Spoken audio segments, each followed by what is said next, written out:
कांग्रेस की कौन सी विधवा थी? आइए बहनों, बता दीजिए, इस देश में कभी किसी ने 50 करोड़ की गर्लफ्रेंड देखी है? ये रुपये को क्यों? ये आपने सुना होगा, और ये किसके मुख से सुना?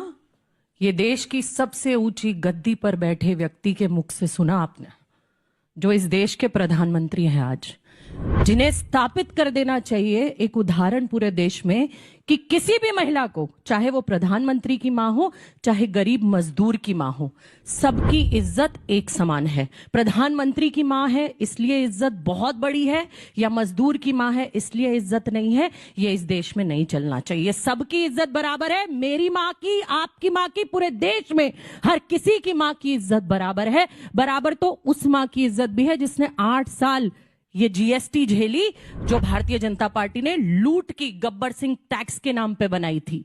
तो मैं ये कह देना चाहती हूं, दिखावे की राजनीति, रोने की राजनीति।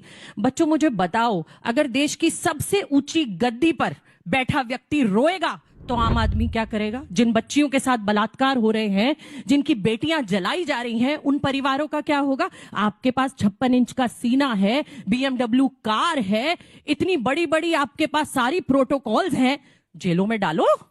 जो भी जिसको गाली दे रहा है, बेटी को, मां को, किसी को भी स्थापित कर दो इस देश में कि बेटियों की इज्जत इस देश में नहीं उछाली जाएगी, चाहे कोई भी करे, किसी भी पार्टी का व्यक्ति करे, कर दो ये स्थापित।